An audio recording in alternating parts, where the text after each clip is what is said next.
Hello, dear students. Today we are going to discuss certain topics in fluid mechanics and pumps in course outcome 2.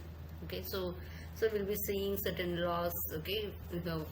And also we'll be seeing how it is applied in fluid kinematics and also dynamics. So this is actually a second unit. So we'll be learning actually what are the types of flows is there. Okay, so that is very essential. So first one is actually viscous. How is the fluid flow is being classified? So that we'll be seeing. The first one will be viscous versus invisible regions of flow, internal versus external flow, compressible versus incompressible flow, laminar versus turbulent flow, natural versus forced flow, steady versus unsteady flow, and 1, 2, and 3 dimensional flow. So what it is actually viscous versus invisible regions of flow? Flows in which the frictional effects are significant. Okay, so we call it as the viscous flow.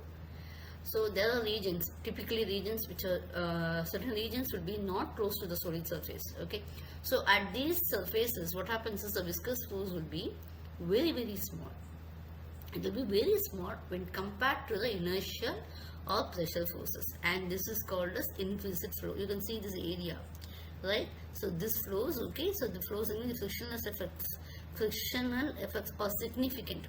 This is viscous flow, right? This viscous flow area, and after that what happens actually, so these are very small.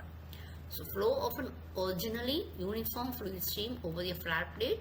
This is shown in the diagram. Okay, the regions of viscous flow, it will be next to the plate on both sides, and invisible flow will be away from the plate. And internal versus external flow. The flow of an unbounded fluid over the surface such as plate or wire or pipe, whereas the flow in a pipe or duct, the fluid is completely bounded by solid surface. See, for example, the external flow over the tennis ball. Okay, you can see that there will be a turbulent wake region behind it. Okay, so what happens actually, internal flow will be, see, for example, you can take a pipe, how the water is flowing in the pipe, so that will be an internal flow. If you consider a ball, the water, the air just flows over the ball, and it is called as external flow.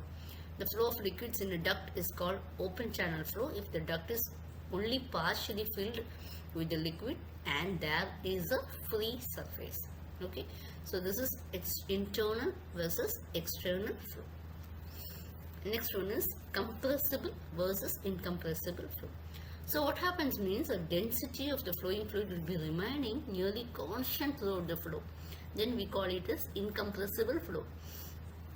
But in the case the density of fluid is changing during the flow, then we call it as a compressible flow. Okay, so for example, if you go on for rockets, spacecraft and other systems, we will have high speed flows. The flow speed is often expressed by means of Mach number.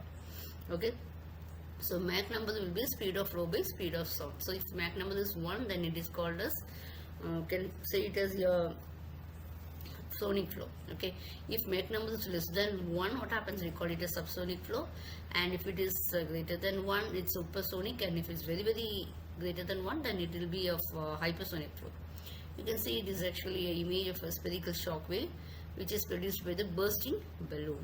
Okay, so this is a diagram taken from the gas dynamics lens. You can see that we take it as a balloon. You can see many secondary shocks of air. Okay, next is laminar versus turbulent flow. So how will be the laminar flow? The laminar flow will be highly ordered, okay, and it will be characterized by smooth layers of fluid. So the flow of high viscosity fluids such as oils at low viscosities, low velocities, we call it as a laminar flow. You can see that it will be very highly ordered. It will be following a certain pattern. The highly disordered fluid motion that typically occurs at high velocities and is characterized by velocity fluctuations, we call it as a turbulent flow. Okay, a flow that alternates between being laminar and turbulent, we call it as a transitional flow.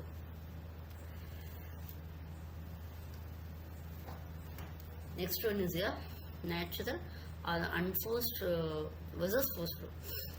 A fluid is forced to flow over the surface or in a pipe by external some force, means we call it as a forced flow. Okay, so if the fluid motion is occurring due to natural means, it can be a buoyancy effect. Okay, see for example, if we have a lighter particles and also when you take the dust particles will be it will be deposited at the bottom, since it is heavier when compared with the air, like this. Okay, and this warmer air will be adjacent to her body, indicates that humans and warm-blooded animals are surrounded by thermal plumes of rising warm air. You can see the diagram.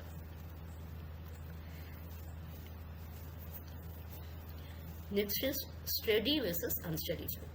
You can see, right, isn't it? See the diagram itself, you can see what it is actually oscillating wake of a Brent based airfoil at Mach number 0.6.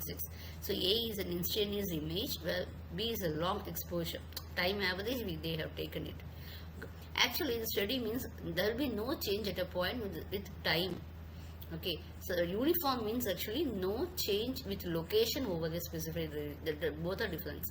So the term periodic refers to the kind of unsteady flow in which the flow oscillates about a steady mean.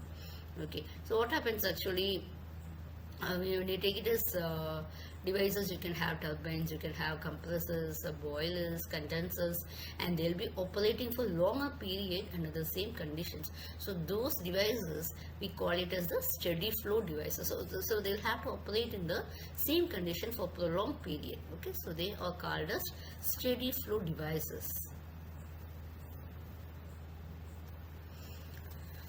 Next is 1, 2 and 3 dimensional flow. This is no. Your field is best characterized by its velocity distribution, right?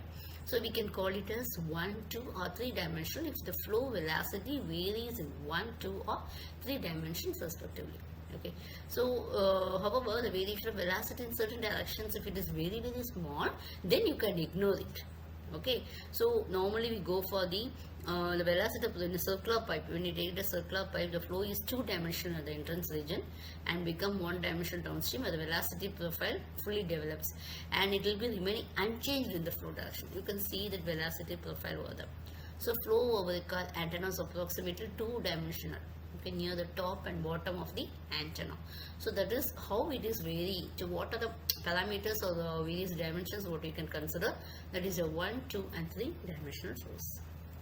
Thanks for your patient listening.